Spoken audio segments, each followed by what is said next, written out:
Danny, do you want to take it away? As you know, Steve has been, you're from the Whitby Club, right? Whitby Sunrise. Yeah, Whitby Sunrise. And Steve has been working with this project in Laos for many, many years. We have been supporting this project for several years as well. And again, we'd like to welcome Steve to give us a presentation and an update that what's happening in that area.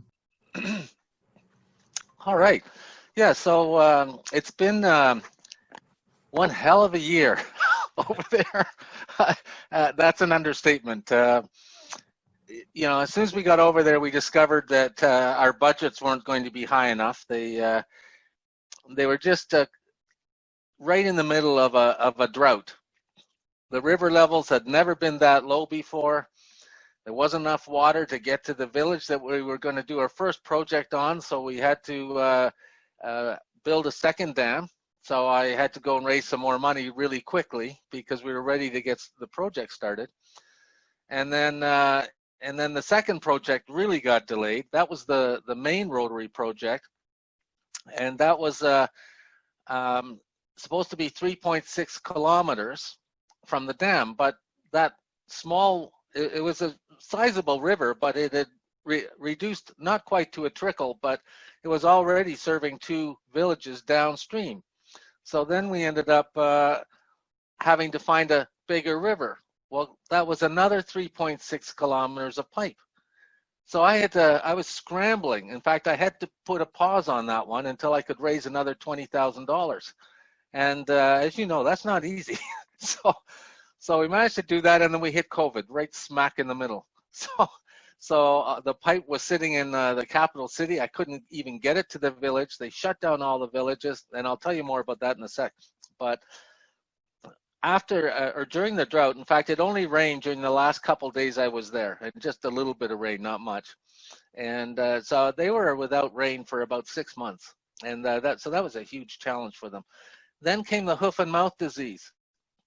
In fact, by now I'm told there aren't many animals left, the ones that are farmed, right? So well, there never were very many wild animals, but because they eat everything they find. So that's been a big challenge. And of course, as part of our training programs, when we distribute water filters, we extend the training to teach them about how they're infecting the animals with their infected clothes and shoes and stuff like that. So they learned something from that. And of course, we continued on to extend the sessions to talk about COVID coming in. And they had heard the name, but they didn't really understand anything about it. But I gotta hand it to you, Laos, the government knew that they had no chance of being able to survive a pandemic, because their health systems were just not up to snuff, and they knew that. As soon as they heard they couldn't avoid it, they shut everything down. They even they visited every rural village in the country.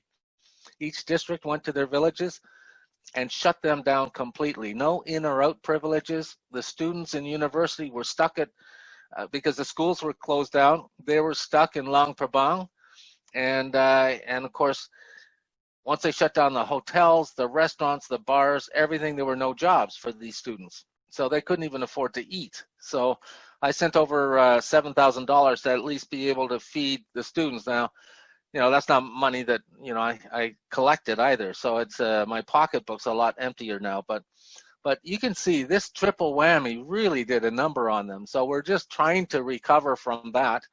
And I'm happy to report that the last project is back on track. They've reopened everything, not everything, but reopened most things. And we now have all 7.2 kilometers of pipe run. There's water running in the village. The dam is finished. It's just curing right now. And 3 days ago, I checked, and they had the base in for the water tank. So there's still probably about 3.5 weeks left, but we're only getting half days because it's raining from about noon on. So the rainy season has arrived early, which is actually good news. And this is rice planting season. So we're only getting half the workers out. to be able to build these things. So it's been a challenge. So I do want to share with you a couple of things. I'm going to share the screen now because we get a lot of people, a lot of visitors come to Laos and they want to see where they've been or where they're going. And so I'm able to now show them. So we've uploaded all but 4 villages only because I don't know the exact location. But you can see sort of Thailand, Laos there. It's all in this little center area between Vietnam, Cambodia, Thailand, and to the north is China and Myanmar. And I can zoom in, it's Google Maps, into Laos, and all these blue spots are the villages that we've done projects in, and there are a lot. There's almost 70 of them. And so we've been gradually uploading the information. And I'm going to go down, and Mong Khai is one. This is one where we did a hospital. So you'll see on the left side of your screen, this is the end result. I haven't loaded up the before pictures yet, but it gives you an idea. And it also explains what we did in these villages. Let me just see here. So I can now, so that's, all that has tiled floor now. Our water filters are there. We did a brand new roof on it. And you can see all the tiled floors. They still got some. This is the main ward, by the way, or it was. We did so much work on that hospital that we embarrassed the provincial government, and they said, we're going to build bigger and better. And so now this is the center part of the hospital, and they put buildings all around it, and they've done a great job at it, actually. But it's kind of interesting. This is the birthing room. So I've shown you these before. Down here, and this is to the south of this is Luang Prabang right here in the middle. And so I wanted to show you these. Here we did 172 water filters and a school. And this was one where the 6 nurses came. 1, 2, 3. Yeah, 6 nurses, and she was the head nurse. And she always talked to me so sweetly, and I knew why. She needed something. She said she was coming to help us distribute our water filters. And I said, oh, great. The more the merrier. She didn't. She needed our help. Something like 2,500 children there. And they had to be inoculated with polio drops. And so they asked me to help. And the first kid I got screamed her head off. And I couldn't get the drops in her mouth. And so, so this boy came up to show he was brave and got the drops, and then everything else went so much more smoothly. But it just goes to show you. But I'm just going to go zoom in on this. And what I really like about this village, you not only see the contours of the land, but you can actually see the school. Now this is an old school. We did the first classrooms, and we did another classroom, and now there are toilets in behind. So Google Maps isn't, of course, up to date with every part of the world, but it gives you an idea. And we were going to build another office and do a computer lab in there, but I could see that someone had stolen the sink for the toilets, and it was sitting over at this house here, and I found out who owned it. It was the director of the school. And so, and he was getting rent. They used this as a dormitory and charged everybody rent for it. And then he insisted that he was going to build the new addition with our money. We just had to give him the money. And so we walked from that. There's absolutely no way I was giving him the money. So anyway, I'm going to zoom this out again. But you see the big Mekong River there. And this is where I hang my hat, is in Luang Prabang. Then we take, 3 and 4 day trips. And some of these villages are so rural. They're so hard to get to. Sometimes it's 3.5 hours on the back of a tractor. That isn't fun. You just get so frustrated. But it's nice to be able to zoom in on this. We gave them clothes. We gave them water. This lady, she was so excited. This is the light up here. she didn't know what that white thing was on the wall, so on the post. So so we pushed it, and you should have seen her face light up. And there they are digging the trenches. There's the water pipe that we ran. This is the water tank. And this is our coordinator, CPAN, and he taught the villager how to wire it up. So the villager was pretty happy with that. And this was phase one of the school. We were told they only needed 2 classrooms. We went back. This is the old school, and they had made a makeshift 3rd classroom. So we went back, and the next year we did we added 2 more classrooms, and so that's the washrooms. So that's the new school, and each we got a group for each classroom to sponsor them, and then someone else to do the desks. So anyway, I just wanted to show you that, and if anybody's interested in the link, you can follow along, see what we did that year. Right now we're working on which one is it? Sandlung. Yeah, right now this is the one we're working on, and it was a dusty village. So we did water filters there, and there we go. I haven't uploaded the latest. There they that's how they were collecting water just a couple weeks ago. So they have to go down there, and of course maki, you know, most of the time that's mud during the rainy season. So all right, so I'm not going to go through, oh, just for you, where are you? The one from Calgary. Is she there? Oh, yeah. Oh, no. Anyway, for Anna's sake, anyway, so this is the water filter that we use. Oh, there you are. And it's got, it's just a ceramic pot. And so what we do is we take donations, and $125 serves a family of 6 to 8 for the next 10 to 12 years. And so we've done over 30,000 villagers now. I mean, this is without the support of your club and some of your members, this is unbelievable. It really is. It's just over the years, the help that you've given us, we couldn't have done this. And so what we do is we take a picture of each family receiving a water filter, and we email it to the donor. And so you can zoom in on the label. Sorry, over here. You can zoom in on the label and see your name or whatever name you want us to put on there. If you send us a picture, we'll put that on instead of a label. So it's pretty cool. Now, is there any questions so far? If anybody I has have a any question. Yeah. Can you hear me now? Yeah. Yeah. Okay. I was interested in the piping that you lay. How deep are the trenches, and who actually does all the digging?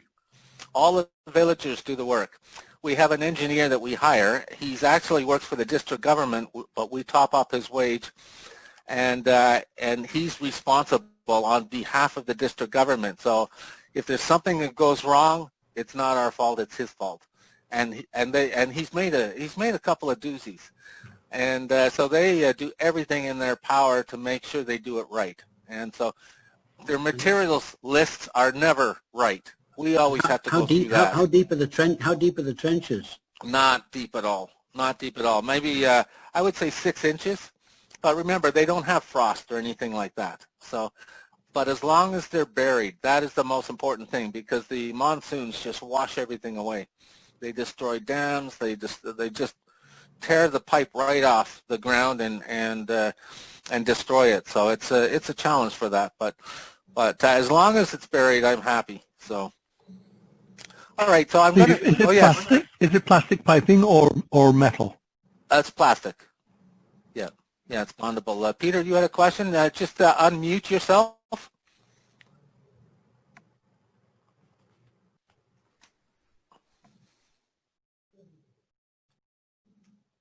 Ryan, okay. There we go. Steve, you showed us some pictures of the hospital addition and so on. Now, who's constructing that? Well, we hire the local people to do it. We just tell them how to do it. Okay. Sometimes I will, if I'm doing a school I have a contractor. Well, actually, he's the builder. We give him general instruction. He gives us an idea. He has no idea about usage of materials, how much he's going to need. So we take care of that. And he does a good job on the schools. But for this particular one, we hired the husband of the. She was in charge of admissions, and her husband was a contractor. So we gave him the directions on how to build a roof at the right angle, because he'd done one before and it wasn't right. So we didn't pay for that. Fortunately, we learned from the other guy's mistakes. So Now, is the financing of these major projects from CETA or elsewhere?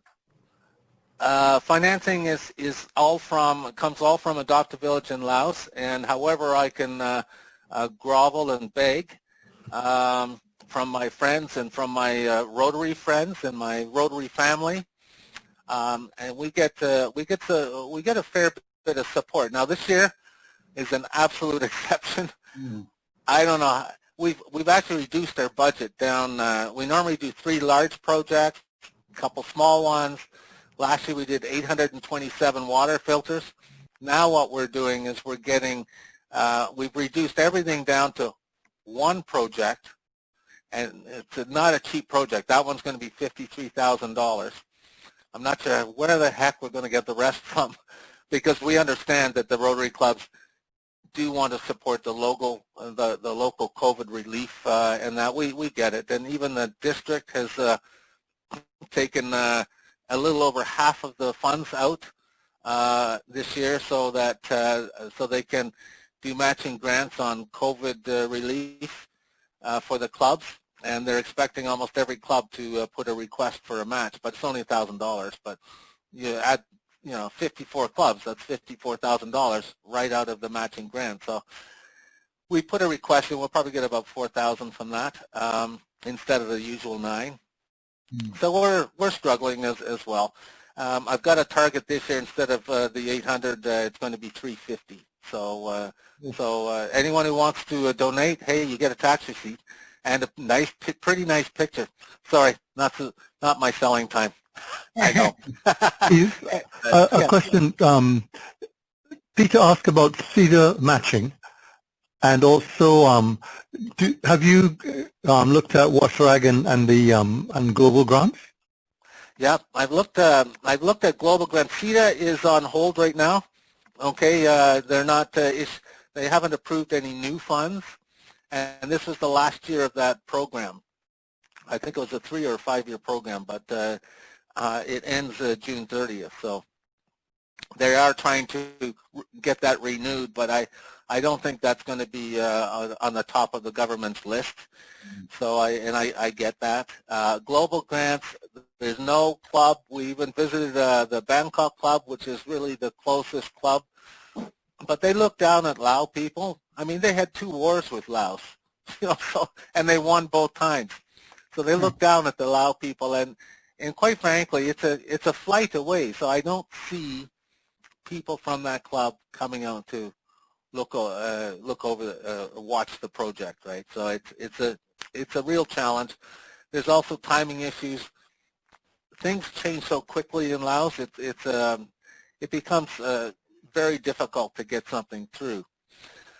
So anyway, let me just run this video, and then I'll take more questions. Okay, I'm just praying that it goes okay.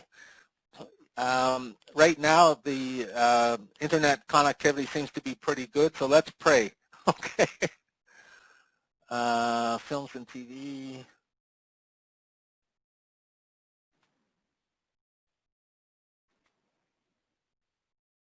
It's not allowing me to optimize the sharing for the video clip. Anyway, let's see how it goes.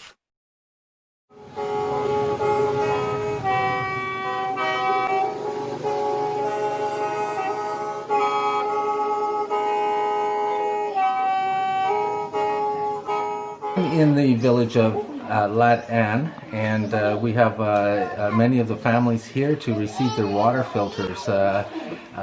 It's always a wonderful experience when we come to a new village that we haven't been to. This village is about 250, has a population of 250 people and about 55 families. We came here by boat. It's the only way to get here, except there is a small pathway by motorbike. So these are some of our volunteers, and a very small group this year. We would have loved to have our visitors from the Vancouver area come and join us, but because of the coronavirus scare, we understand that they would prefer to stay home, and that's absolutely reasonable. So, at any rate, I did want to introduce to you, Boonsam is a student of ours from secondary school. He's in his last year. He wanted to join us for this. We have Kirsten, and Kirsten is a wonderful donor. She's been coming for a few years now to Laos, and she's donated 20 water filters herself. And Kale, this is Sipan's wife, who's also come to assist. So I wanted to just take a little bit of a tour around, so that this is actually the meeting house, the general center where all the families meet when they have family meetings, and then we have the villagers all around. Now, at this time of year, sorry with the post in the way, but at this time of year, we have a number of the families have gone to look for work in Thailand during the dry season, because there's really not much to do. This is also a year that has been very challenging for them. They're now struggling with hoof and mouth disease in some of the villages, so that's killing the livestock. The rivers are at the lowest ever because there hasn't been a drop of rain since I got here in November. So, at any rate, with clean water, we're looking forward to changing their lives forever.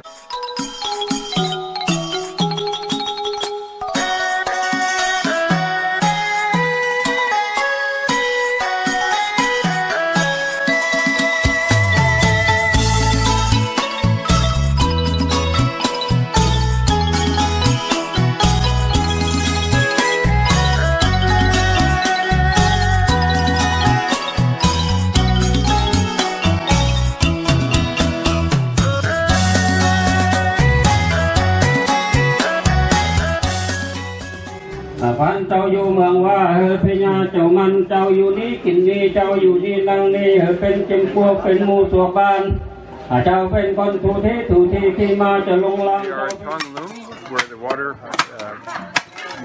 distribution program is happening, and the village is all working today. And you can see along here now, as we're going, the whole village out, or an awful lot of the village is out, working, digging up a line, the water line. And the project is coming along very nicely, with the dam being now built. And this is the finishing of the water line, the new water line into the village, to bring the water from the dam 3 kilometers down to the village. So you can see, take a good look at that. It's not easy digging. And there's only a hand to dig. Hello, welcome to the village of Thong Loom, where we are on the upper dam, the new dam that's just being finished. And I'm David Slocum from the Aurelia Rotary Club, and I'm here with Steve Rutledge. Hello. From the Whitby Sunrise Club. And we have the chief of the village here on our left. And on the right, we have one of the good supporters of the village. The whole village came together to build this dam and the whole pipeline, which we'll show you after. But right now, I just wanted to show you the dam itself. I'm just going to show you the dam itself. You can see the basic structure. The stream is coming from up above. The water will be coming through. Once the holding tank down below, the concrete is cured, they will start flowing the water through the dam. The water will come into the dam, and here we'll put the boards in to stop the water flowing through. To control. Yeah. And then the water will then go through over in here into a pre-filtering system before it goes into the pipeline. There's holes down here, which then goes into this first tank, which has larger gravel. It will go through another hole into the second tank, which has smaller gravel, and then the third tank even smaller, so that before the water goes into the pipeline, it actually has some pre-filtering so it doesn't clog up the pipeline. on its 3-kilometer journey into the village. I wanted to take this moment to especially thank all the Rotary clubs in Central and Southern Ontario that participated with this project.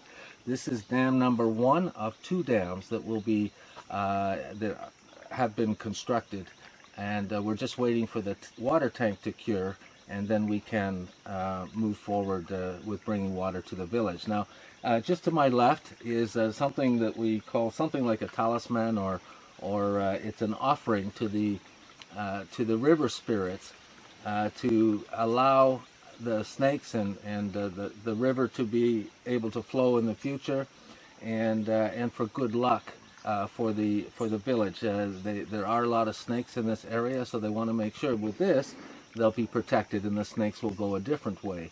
So in order to do that, they have slaughtered a duck and given the offering to the water spirit. And we wanted to make sure to thank all of the Rotary clubs in Southern Ontario and Central Ontario that supported and made this possible. It was wonderful to get the support and to be here and see the impact this will have on the village, and the village coming together to complete it.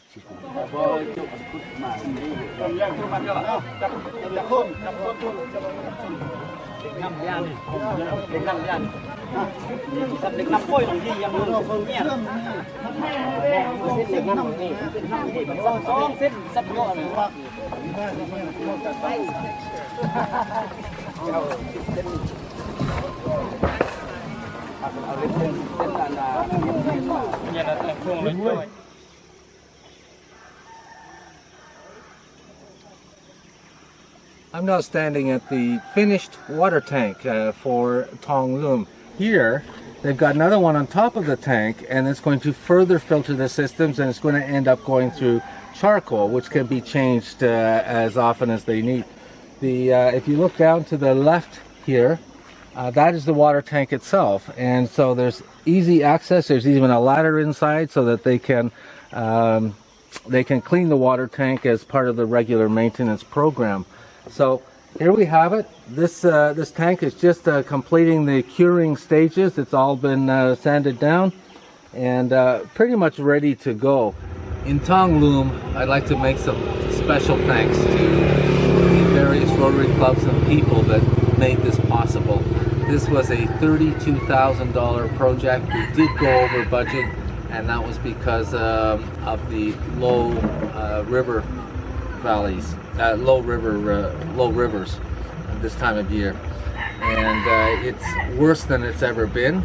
So we had to build a second dam, and from the second dam we ran a pipe to the first dam to prop up the water supply. So at any rate, I wanted to thank specific organizations and clubs, the Rotary clubs, and Aurelia is the leading donor of this, and Barry Haronia was a big sponsor for us as well, and we managed to raise all this money with also some of the Rotary clubs from Rotary clubs in District 7070, specifically Whitby Sunrise. They put in quite a bit of money as well.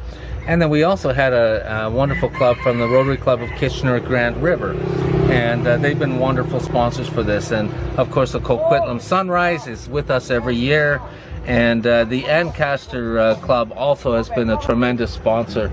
Without this, it could not have been done. We had some challenges just in the last day actually, and we had driving rainstorms, and we still were able to do a party at the end, and we're just so thankful of all the support we received. Thank you so much.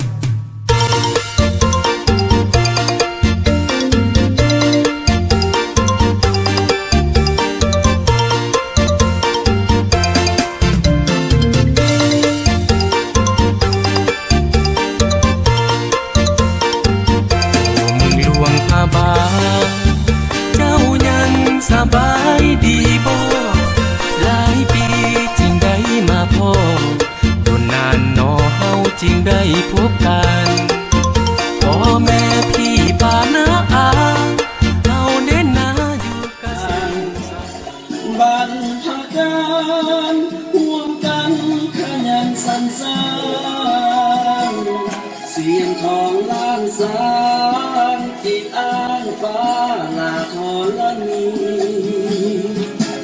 ความหังนี้สีมือโลกาศิลปะล้ำค่ามาหลายร้อยปี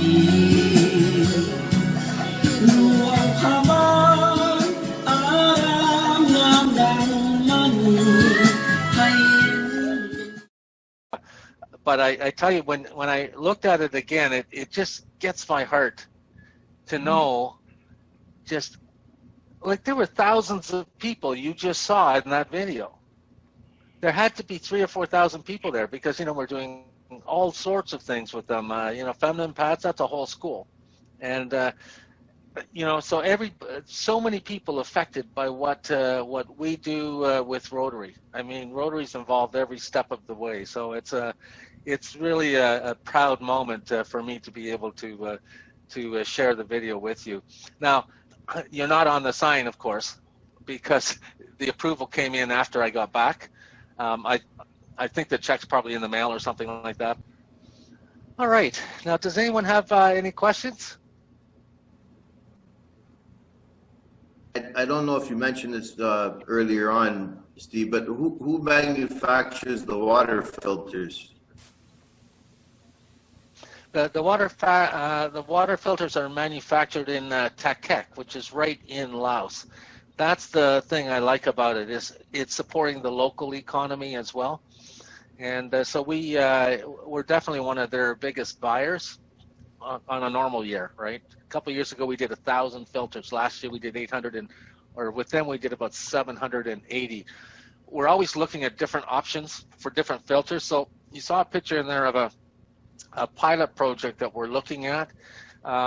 They're made by, I forget, but it's manufactured in Florida, and they're smaller, but it's still going to be very expensive to get them over there and distributed. And then we have a lot of work to do on the other end. We have to go buy the pails and the bottles separately, and then we have to drill holes through them before we even get them to the villages. So the jury's sort of out on that for that, and we'll see if it does come in at a lower price. But I like these water filters because, you know what, they're easy to clean.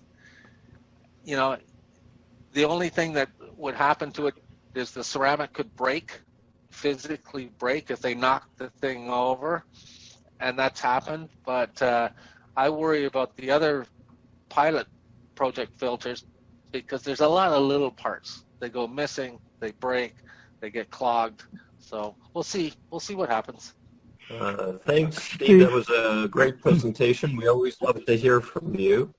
I'm going to call on Dave Simungal to thank our speaker. So thank you on behalf of our club, Rotary in general, and particularly for those people over there. And we hope to hear from you soon.